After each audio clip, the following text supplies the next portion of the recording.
The laugh did not end when the sound stopped because it stayed in the air and in the minds of everyone who heard it, and the boy felt it too, even though his face did not change, and his eyes stayed calm as he looked at his desk and folded his hands and waited for the class to move on. But the room did not move on because something had shifted in a quiet way, and the students felt it without knowing why, and the teacher tried to continue the lesson by opening his book and writing on the board. But his chalk made sharp sounds, and his voice felt forced, and every few seconds his eyes moved back to the boy, as if he expected him to say something more or correct himself. But the boy did not speak again, and the class ended soon after, and chairs scraped the floor, and students rushed out like water breaking through a gate, and some of them whispered as they passed the boy, and some looked at him with curiosity, and some with doubt, and a few with quiet respect. And when the bell rang, the teacher sat down and rubbed his face and told himself it was nothing, just a child telling a story, because children did that sometimes, and he told himself he had done the right thing by stopping it. But the feeling did not leave him, and later that day, the boy walked home slowly with his bag hanging low on his back, and he did not tell anyone about the laugh because he had heard that sound before, not in the same way, but in a similar way, when people did not believe him or did not want to believe him. And when he reached his small house, his mother was cooking and asked how school was, and he said it was fine, and went to his room and did his homework carefully and neatly and wrote his answers with clear letters, because he liked things to be clear even when people were not. And that night his father came home late, wearing plain clothes and looking tired, and the boy watched him from the doorway as he took off his shoes and sat down quietly. And the boy did not mention the class or the laugh, but his father noticed the silence and later asked him if everything was okay. And the boy nodded and said yes and went to sleep. But the laugh followed him into his dreams and turned into other sounds like doors closing and people talking behind walls. And the next day at school, the teacher acted normal, but the students did not. And when the boy answered questions, some listened closely and some rolled their eyes, and one student asked him during break if his dad really worked at the Pentagon, and the boy said yes, and the student laughed and said, "Prove it," and the boy said nothing because he knew proof was not something he could carry in his pocket. And rumors spread fast and grew strange shapes, and by the end of the week, some students said the boy was lying, and some said maybe his dad was just a cleaner there, and some said the teacher had been right. And the boy heard it all and kept walking and kept doing his work and kept his calm face, because he had learned early that noise did not always mean power, and quiet did not always mean weakness. And one afternoon the principal announced a visitor for career day and said a parent would speak about government work, and the room buzzed with excitement and confusion. And when the visitor arrived, the teacher felt his chest tightened, because the man stood tall and calm and spoke with a steady voice and did not give many details, but enough to make the room very quiet. And the teacher realized too late that the boy had told the truth, and the laugh came back to him like an echo, and this time it did not sound funny at all. And the students watched the boy, who sat straight and said nothing. And when the talk ended, the principal thanked the man, and the man nodded and smiled slightly at his son, and the teacher avoided the boy's eyes for the rest of the day. And that night the teacher lay awake thinking about power and truth, and how easy it was to laugh, and how hard it was to take it back. And the next morning he stood in front of the class and cleared his throat and said he wanted to say something, and the room went silent, and he looked at the boy and said he had been wrong, and that sometimes adults make mistakes, and the laugh had not been fair. And the boy listened and nodded once, and that was all. And the apology did not erase the sound, but it changed it. And the students learned something, even if they could not name it. And the boy kept going to school and kept his calm face. And years later, many would forget the lesson, and some would remember it clearly. But the laugh that changed everything had already done its work, because it had shown who people were before they knew they were being tested. and the first wave had passed, but its ripples would move quietly through time.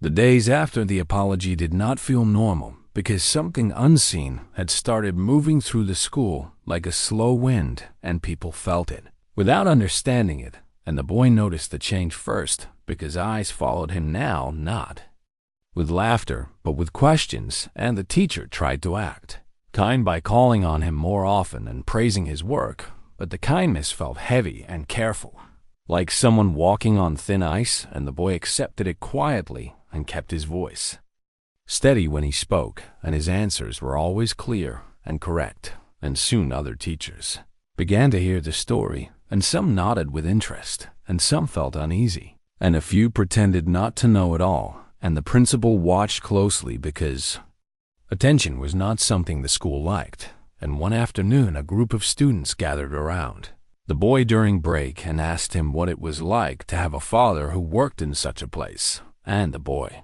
said it was normal, and that his father left early and came home late, and sometimes missed dinners, and sometimes missed birthdays, and the students did not know what to say to that because it did not sound exciting or powerful, and the boy walked away and sat alone under a tree and opened a book and read because books were quiet and did not laugh, and rumors still moved, but they changed shape, and now some students said the boy must be important, and others said he was lucky, and a few said he was dangerous without knowing why, and the boy heard these words too and stored them away like small stones, and at home his father noticed the change as well because the boy asked more questions about work and safety and trust. And his father answered carefully and said some things were not meant to be shared, and the boy nodded because he understood that some truths needed silence to survive, and weeks passed, and a small incident happened when a substitute teacher made a joke about secret jobs, and the class laughed and then fell quiet and looked at the boy, and the substitute turned red and moved on quickly, and the boy felt tired for the first time. Because being calm took effort and being watched took energy, and one evening he told his mother that he wished people would forget, and she hugged him and said forgetting was easy, but learning was rare, and sometimes learning made noise before it settled, and the boy thought about that as he lay in bed and listened to distant sounds of traffic and imagined waves moving across a dark ocean, and then a letter arrived at the school asking for permission for a short security visit because of a routine check, and the staff grew nervous, and the principal called meetings and asked questions and tried to control the story, but the students felt the tension and whispered again, and the teacher, who had laughed, felt a deep knot in his stomach because he realized how small his moment of laughter had been and how large its reach had grown.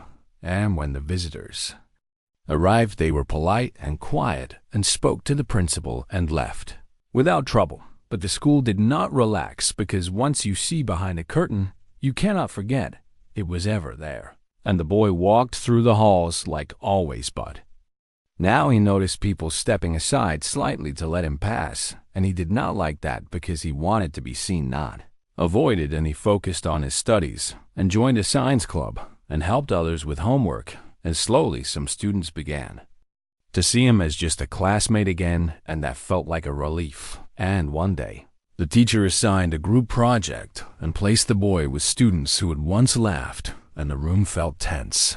But the boy spoke first and suggested a plan and listened to others and worked hard, and the project turned out well, and the students thanked him honestly, and the teacher watched and learned something without writing it down. And time continued to move because time always does, and the school year came close to its end, and on the last day, the teacher returned graded papers and paused at the boy's desk and said quietly that he hoped the boy would keep speaking the truth, even when it was not believed, and the boy nodded and said he would, and walked out into the sunlight with his bag light on his shoulders, and outside his father waited and asked how the year ended, and the boy said it ended fine, and they walked home together without hurry, and the waves that had begun with a laugh had spread far and wide, and now they softened and blended into the larger water of life.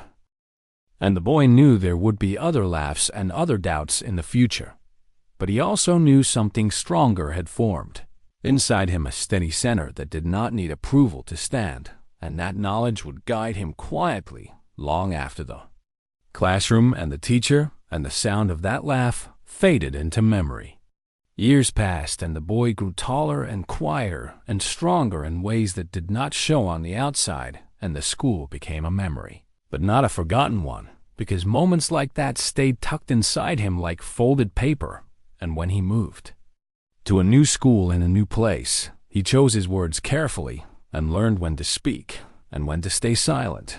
And he watched people closely because he had learned that reactions often revealed more truth than questions, and teachers came and went.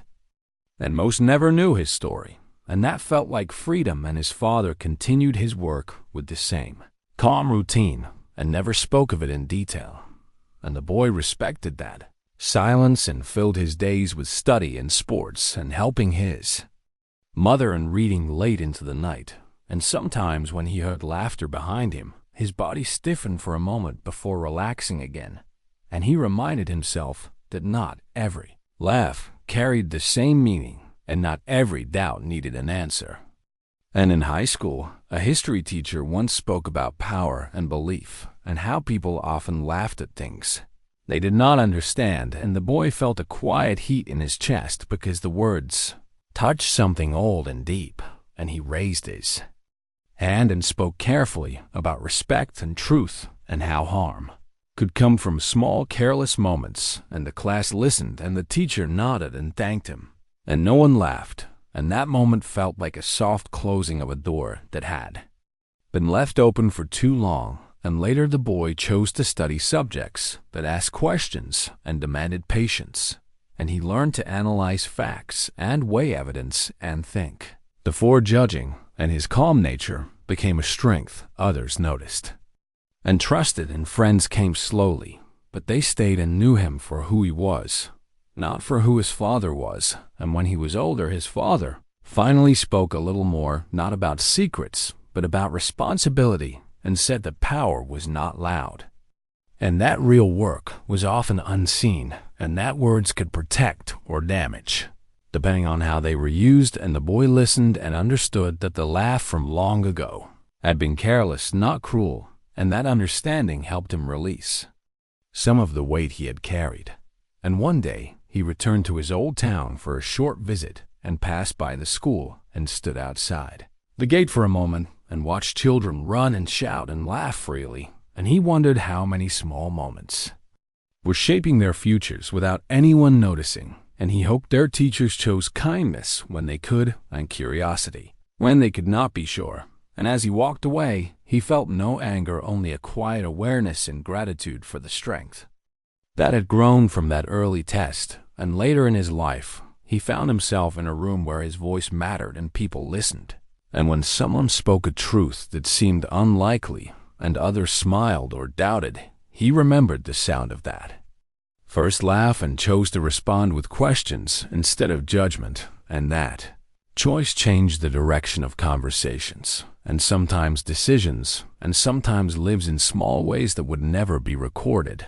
And the boy, who had once sat quietly at a desk, became a man who understood that moments did not need to be loud to be powerful, and that dignity could survive doubt, and that calm could outlast noise. And the story of the laugh faded into the background of his life, but its lesson remained clear and steady, guiding his actions like a quiet signal. And he knew that the first wave had not broken him, but it shaped him, and that every wave after would be met with the same calm strength that had once confused a classroom and changed everything without making a sound. The man who had once been the boy returned to his hometown not as a student, but as someone carrying experience and understanding, the kind that could only come from years of quiet observation and patient learning. The streets were smaller then, he remembered, and the school had been repainted, the walls brighter and the playground newer. But the echoes of the past seemed to linger in corners he could no longer touch. He walked slowly through the halls, remembering the sound of laughter, the sharp echo of disbelief, and the stillness that followed after his words were dismissed.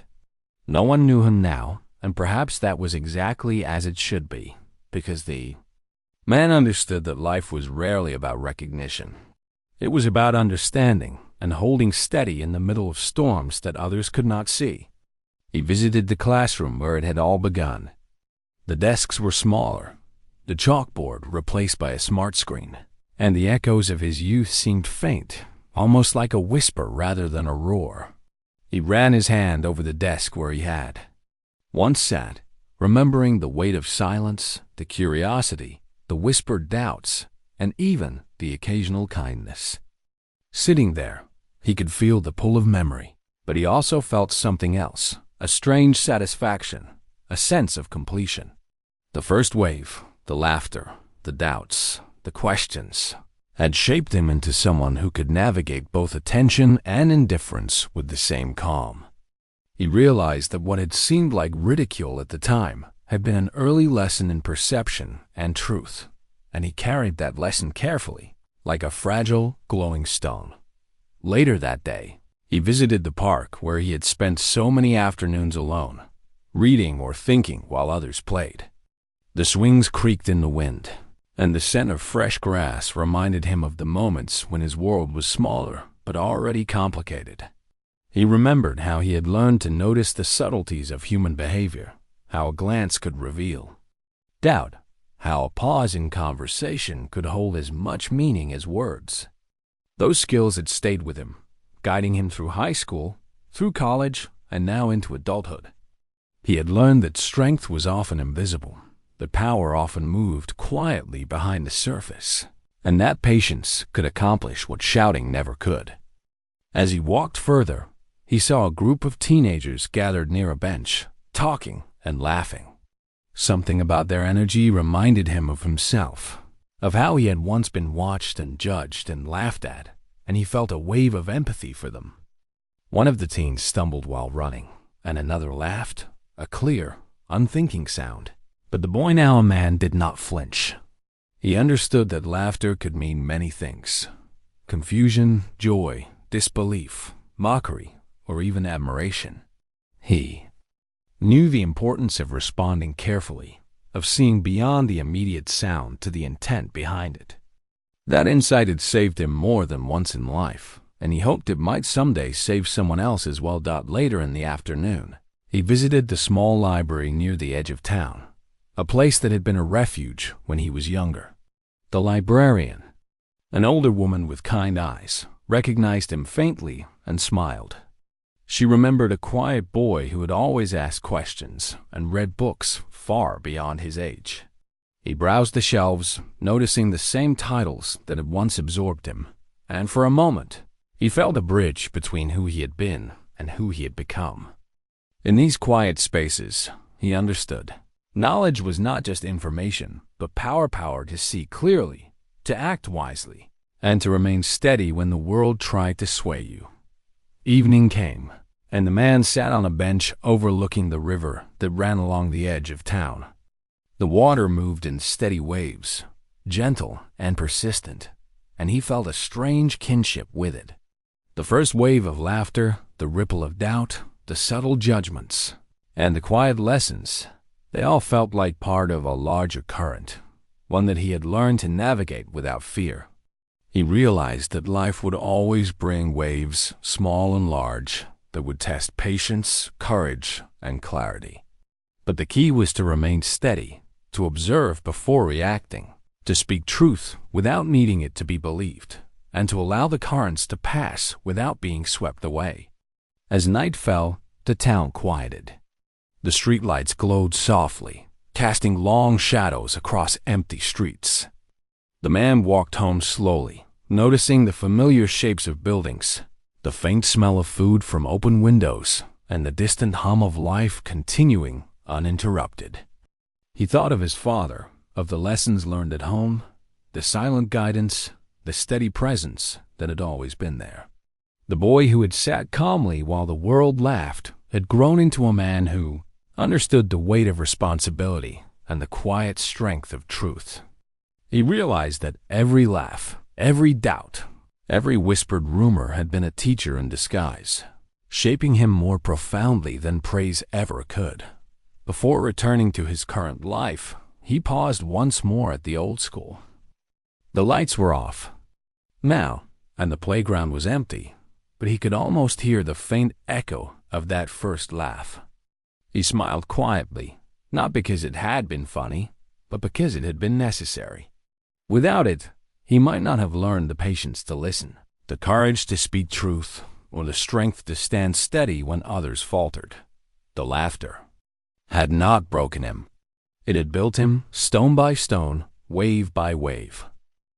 Walking away, he felt a quiet confidence. The past was no longer something to fear or resent. It was a guide, a reminder that every challenge, every misjudgment, every skeptical look could be met with calm, clarity, and persistence. And as he left the town behind, he carried with him the understanding that life's waves were endless. But so too was the strength that comes from learning to ride them, quietly, steadily, and with unwavering attention. In that quiet, he found peace, knowing that the boy who had once been laughed at had become a man who could face the world without needing its approval. Yet always aware of its currents and its subtle power. The town receded behind him, but the lessons remained. And in the man's heart, the first wave, once sharp and surprising, had long settled into the river of his life, steady and unbroken, guiding every step with quiet force and unshakable clarity. The man had grown into someone who moved through the world with quiet confidence, the kind that was not loud, but could not be ignored. The lessons of his youth, lessons hidden in laughter, disbelief, and subtle judgment, had formed the foundation of his character. He worked in a place where attention was rare and decisions mattered. His colleagues respected him, not because he demanded it, but because he listened carefully, spoke only when necessary, and carried a calm steadiness that others could rely on. He had learned early that noise, whether laughter or criticism, often revealed more about the person making it than about the person receiving it. This understanding guided him in every meeting, every project, and every challenge he faced at home. He maintained a quiet life. His father had retired, leaving behind a legacy of discipline and patience that the man now carried in his own way. Conversations between them were careful but meaningful. They did not need to speak of secrets or classified matters. The lessons were already understood. His father would sometimes watch him in silence, noting how he handled conflict or decision-making, and the man felt a quiet pride in knowing that the patience and attention he had learned as a boy had matured into skill and wisdom. He spoke kindly to his mother, helped his siblings when needed, and found peace in small routines, morning walks, cups of tea at sunset, and reading late into the night. The first wave, that laugh which had once startled him, had become a touchstone in his life. He thought of it not with resentment but with respect. It had been the first test of his inner strength. In his career, moments of doubt, disbelief, and mockery came often, especially when he proposed ideas that others found unusual or difficult to understand. Colleagues would sometimes smile skeptically or whisper among themselves. Yet he continued steadily, never raising his voice or showing frustration. He had learned that truth and competence could survive laughter if one remained patient and unshaken. One day, a younger colleague approached him with a question about a project that had faced heavy skepticism. Others had laughed at the proposal, claiming it was impossible. The man listened carefully, asked a few thoughtful questions, and then explained how the plan could work. His words were calm, precise, and unassuming, but the effect was immediate. The room quieted, and attention shifted. The younger colleague looked at him with awe, and the man realized he was now in a position to teach what he had learned long ago: the power of calm, steady confidence in the face of doubt. He remembered himself as that boy in the classroom, watched and judged, and he knew the lesson was now being passed forward. Outside of work, he carried himself with the same awareness. Friends and acquaintances learned quickly that his silence did not mean disinterest and that his words were chosen carefully. They came to respect the clarity and depth of his observations. Sometimes, laughter followed him in social settings, casual and light, yet he no longer flinched. He understood that not all laughter was harmful, and that some could even signal warmth or camaraderie. He had learned to differentiate, to see intention behind action, and to respond with clarity rather than emotion. The man also began mentoring younger people, not only in technical skills, but in life lessons. He shared his philosophy that one's strength was not measured by volume or visibility, but by the steadiness of action and the ability to remain true to oneself. He recounted stories of challenges and doubt, always careful not to reveal unnecessary details, yet his message resonated. The young people who listened learned the value of patience, careful observation, and quiet persistence. The first wave of laughter, which had once seemed cruel, now served as an example proof that small moments could test character and shape the future. Times. The man visited his old hometown. He walked through streets and schools, remembering his younger self, the whispers, the laughter, and the lessons learned. He saw children running and shouting, teachers guiding, parents watching, and he smiled quietly. He knew the world would continue to challenge them, but he also knew that the capacity for calm, reasoned response could carry them farther than fear or anger ever could. He sometimes thought of the teacher who had laughed at him, imagining the man's quiet regret and understanding. In his mind, the apology, long ago, had been the first acknowledgement that truth often outlasts laughter, and that recognition sometimes comes only with time. The man's life was not without hardship. There were mistakes, misunderstandings, and moments when he doubted himself. Yet he handled each challenge with the same careful steadiness he had learned as a boy. Decisions were made thoughtfully, actions measured, and words chosen with precision. Even when criticized unfairly, he remained calm, knowing that lasting respect came from competence and integrity rather than immediate approval. The lessons of the first wave were never forgotten.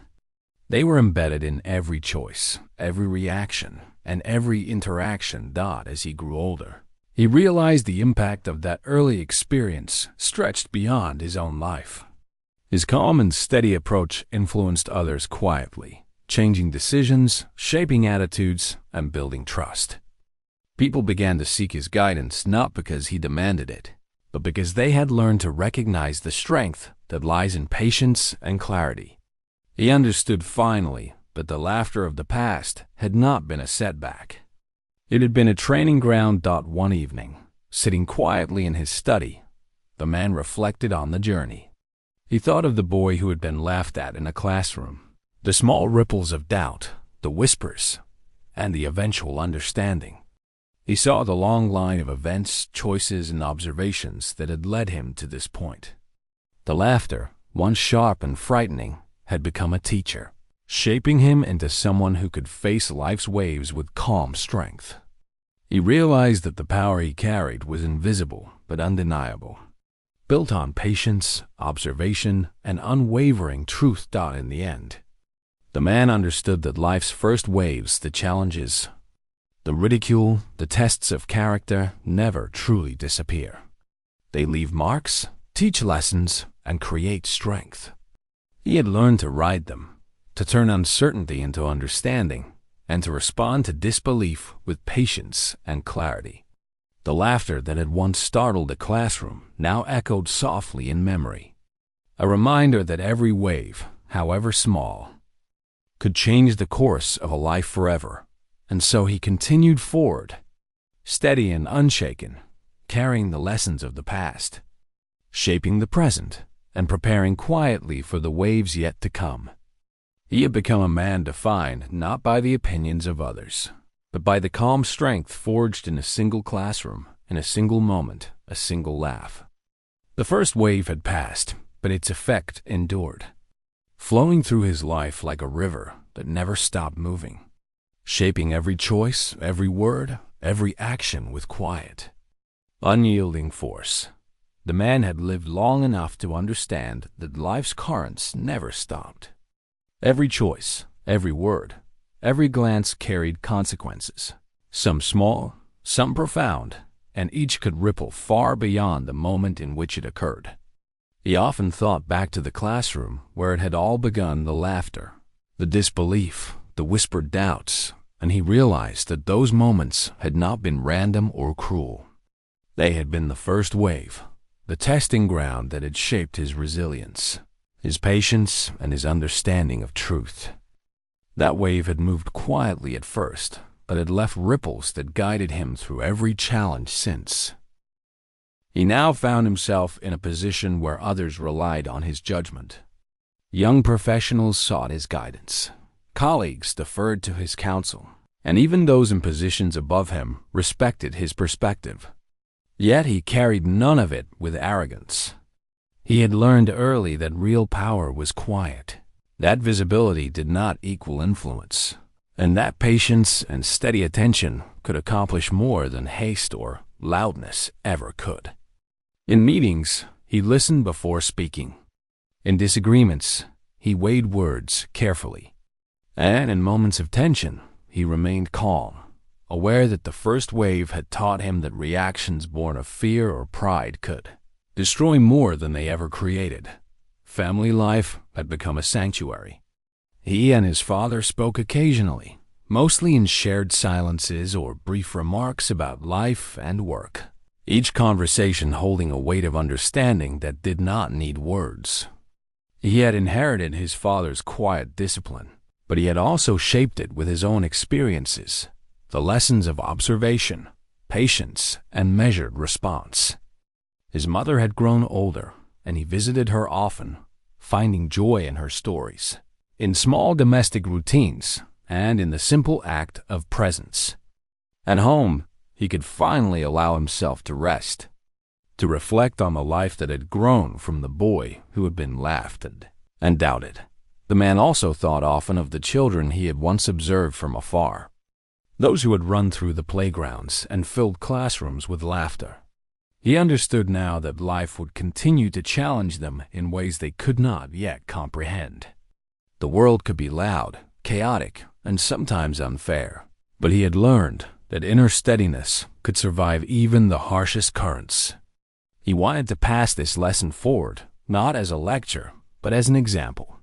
His calm demeanor, his careful words, and his unwavering respect for truth became silent teachings for those around him. One day, he was invited to speak at a conference, asked to share his insights about leadership and decision-making. The room was filled with people eager to hear bold statements, dramatic solutions, and flashy anecdotes. Instead, he spoke quietly, deliberately, focusing on patience, observation, and the importance of listening.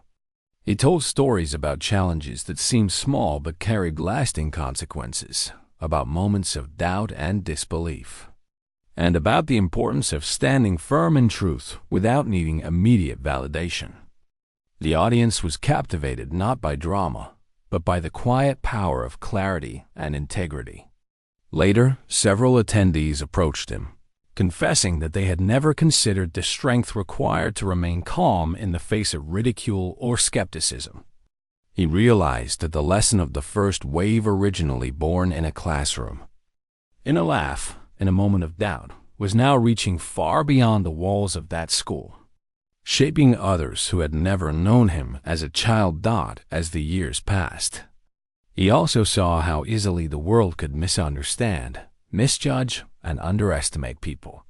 He had become a silent observer, noting the judgments of others and choosing when to respond and when to let silence carry its weight. Many who had doubted him early in life now witnessed his competence and steadiness, and were forced to reconsider their assumptions. He understood that people often reacted to appearances, but that true understanding required time, patience, and careful attention. His own life had been a testament to this truth, yet despite all his accomplishments, he remained humble. He remembered the boy he had been, the one who had sat quietly while a room full of laughter and skepticism had tested him. He remembered the sting, the confusion, and the stillness that had followed.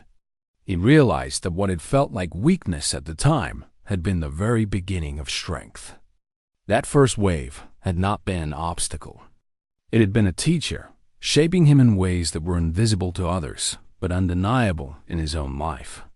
He often reflected on how small moments could carry profound lessons if one had the patience to learn from them. In the evenings, he walked quietly through his town, sometimes passing the old school, sometimes lingering near the park, sometimes watching children play by the river.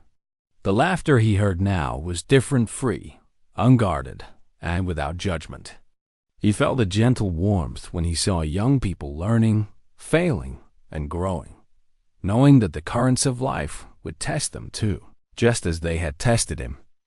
And he understood that the responsibility of experience was not to control the waves, but to navigate them wisely and to show others how to do the same.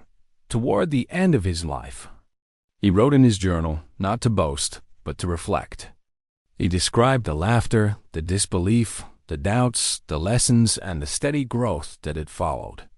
He understood that the first wave had been a singular moment that shaped his entire existence, and he wrote it down carefully, hoping that even a single person who read it would grasp the quiet power of patience, observation, and integrity. He knew that life would continue to bring waves, and that new generations would face challenges they could not yet see. But he also knew that the ability to remain steady, to observe before reacting, and to speak truth calmly could make the difference between faltering under pressure and rising above it. The man understood that the first wave, once sharp, loud, and unsettling, had long since settled into the river of his life. Its lessons had been internalized, guiding him through decades of decisions, relationships, challenges, and achievements. He had become a man who could face the world without needing validation, who could teach quietly by example, and who could navigate doubt and ridicule with clarity and grace. He had learned that strength is often invisible, patience is often silent, and the impact of a single moment can echo far beyond what anyone expects. And so, as he watched the sun set over the town that had shaped him, he felt peace. The laughter, the disbelief, the first wave, it had not destroyed him. It had built him, stone by stone, wave by wave. He had learned that life's currents were inevitable, but strength, calm, and clarity were choices. And in that understanding, he found a quiet triumph that no external recognition could ever match. The boy who had once been laughed at had become a man who had mastered the quiet, enduring power of truth, patience, and unwavering presence. The man had reached an age where reflection had become a natural rhythm, a quiet companion to his daily life. He spent hours considering how small moments in youth could shape the trajectory of an entire life. The classroom laugh, the teacher's skeptical smile, the whispers and doubts of classmates, they had seemed trivial then, but he now understood their importance. Each reaction had been a wave, and each wave had carried lessons that shaped his patience, his perception, and his understanding of human nature. Life, he realized, was full of waves, some visible and obvious, some subtle and unseen. And the true measure of a person was how they navigated them. By this stage of his life, he had become something of a mentor to many, not just professionally, but personally. Young people sought him out, drawn not by authority, but by the calm steadiness he projected. He never boasted of past experiences or the quiet triumphs he had accumulated over the years. Instead, he shared insights through example, allowing others to see the results of patience, thoughtful decision-making, and quiet perseverance. It amazed him sometimes how many were willing to follow guidance without being told, simply because they recognized authenticity in action. It was the ultimate lesson of the first wave. Strength was never loud. It was often silent. Yet it always carried weight. He remembered his own younger self vividly, the boy who had been laughed at, doubted, and yet remained composed. That boy had carried no arrogance, no resentment, only a quiet awareness and calm endurance. The man understood now that this was the real power, the ability to remain steady in the face of skepticism, to hold on to truth even when it was questioned, and to move forward without needing external validation. Over the years, he had seen countless people stumble because they let judgment, laughter, or disbelief define them. He had learned to rise above it, and in doing so, he had created a life that was guided not by noise, but by measured insight. In his community, he had become a figure of subtle influence. People came to him for advice, not always because they trusted him immediately, but because they sensed a clarity in his perception that was rare. Even when they disagreed with his counsel, they listened, knowing that his decisions were rooted in observation, patience, and thoughtfulness rather than impulse or pride. And when he saw others facing ridicule, doubt, or unexpected challenges, he often thought back to that classroom, the first wave, and considered how he could help them navigate their own experiences without losing composure or self-belief. One afternoon, a young woman approached him in the park where he often walked. She was anxious, struggling with criticism and disbelief from her colleagues at work. She spoke rapidly, eyes darting nervously, voice trembling. The man listened, not interrupting, simply observing. After she finished, he asked calm, thoughtful questions, guiding her to see the situation clearly without being swept away by emotion. He reminded her that ridicule and doubt often say more about the person delivering them than about the one receiving them. By the time she left, her shoulders were less tense, her gaze steadier. It was a quiet victory, but one that reminded him of the lessons he had carried for decades. The first wave could be transformed into guidance for others if approached with calm and insight. As he aged, he also began to reflect more on the nature of human perception. People were often quick to judge, slow to understand, and prone to mock what they could not comprehend. He had been at the receiving end of that as a child, and now he saw it in adults, colleagues, and strangers alike. The difference, he realized, was in response. Most reacted with anger or defensiveness. He had learned to respond with patience and careful observation, a skill that had become almost instinctive. This gave him a quiet influence, a way to steer situations gently without confrontation, and made him realize that the true value of a lesson often lies in how it is carried forward. Family life remained a source of grounding and quiet satisfaction. He visited his parents frequently, now older themselves, and shared in routines and stories without need for extravagance. Conversations were simple but meaningful, filled with an understanding that did not require explanation. Even as his father's health declined, their relationship remained steady, rooted in years of shared respect, discipline, and silent acknowledgement of challenges faced together. The boy who had learned calm in the face of laughter had become a man who could offer the same stability to his family, guiding them through life's small and large waves. Toward the later years, he also found joy in writing, not for fame or recognition, but as a way to pass on lessons. He documented the experiences of his youth, the laughter, the disbelief, and the ripple effects that had followed him through life. He wrote about patience, observation, truth, and the power of calm endurance. His words were simple but deliberate, designed to be understood by anyone facing doubt or ridicule, anyone struggling with waves they could not yet see. The first wave had taught him that clarity and understanding often come from silence, reflection, and thoughtful action rather than immediate response. He sometimes returned to the places of his youth, the old school, the park, the streets where he had walked alone. These visits were quiet rituals, moments of reflection, opportunities to honor the boy he once was and the man he had become. He noticed children laughing, running, and learning, and he felt a quiet warmth knowing that they, too, would face their own waves. The world had not changed. Challenges remained. But he understood now that the ability to remain calm, to observe, and to respond with measured truth could make a difference far beyond a single classroom or a single moment dot as the sun set on another day. The man sat by the river, watching the water move steadily, silently, endlessly. He felt a kinship with the flow, unpredictable at times, yet persistent, steady, and resilient. He understood that life's first waves, the laughter, the doubt, the disbelief, had not been obstacles but guides, shaping him into someone capable of navigating any current with patience and clarity. He smiled quietly, knowing that he had carried the lessons forward, that they had shaped his life, and that he could pass them on through example and guidance taught in the final reflection of the day.